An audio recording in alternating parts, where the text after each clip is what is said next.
So మనం first మీ voice గురించి describe చేయాలి.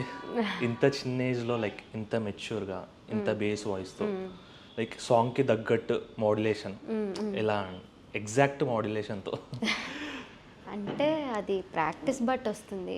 ఫస్ట్ ఆఫ్ ఆల్ నేను కరెంట్గా మా గురువుల పేర్లు చెప్పదలుచుకుంటున్నాను. మా గురువు కర్ణాటిక్ నేర్చుకుంటున్నాను సత్యశివ్ గారి దగ్గర, అండ్ లైట్ మ్యూజిక్ రామాచార్య గారి దగ్గర నేర్చుకుంటున్నాను ఎల్ఎంఏ.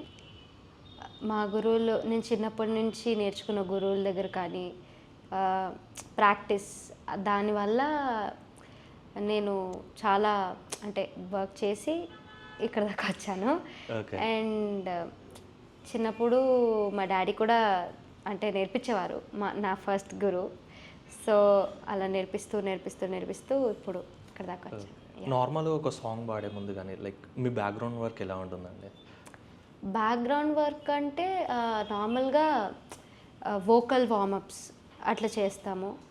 వోకల్ వార్మప్స్ చేసి అంటే ఒక్కొక్కరికి ఒక్కొక్క డిఫరెంట్గా ఉంటుంది ఆ వోకల్ వార్మప్ అనేది. సో నేనంటే వార్మప్ చేసి చిన్నగా హాట్ వాటర్ అట్లా తీసుకొని అంతే. ఇప్పుడు సెకండ్ రన్నర్ అప్ అనగానే మీ ఫీలింగ్ ఎలా ఉండేది? నమ్మలేకపోయాను, ఎందుకంటే సెకండ్ రన్నర్ అప్ అంటే అక్కడ నాకన్నా చాలా ఎక్స్పీరియన్స్డ్ పీపుల్ ఉన్నారు, చాలామంది బాగా పాడతారు అక్కడ, నాకన్నా సీనియర్స్ వాళ్ళందరూ. నా జూనియర్ స్కంద, కీర్తన వాళ్ళిద్దరూ నాకన్నా చిన్నవాళ్ళే, బట్ వాళ్ళు కూడా అంతే బాగా పాడుతున్నారు. Lot of competition, healthy competition.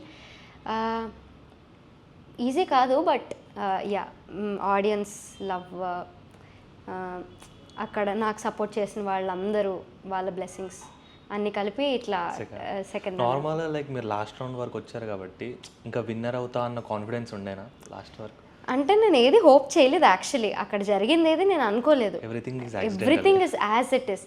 అంటే అది జరిగింది, నేనేమి ఇది జరగాలి అని కోరుకోలేదు. I just hope that I sing well అంతే. నేను బాగా పాడాలని కోరుకున్నాను అంతే. బట్ అక్కడ జరిగిందంతా జరిగింది. It happen as it is.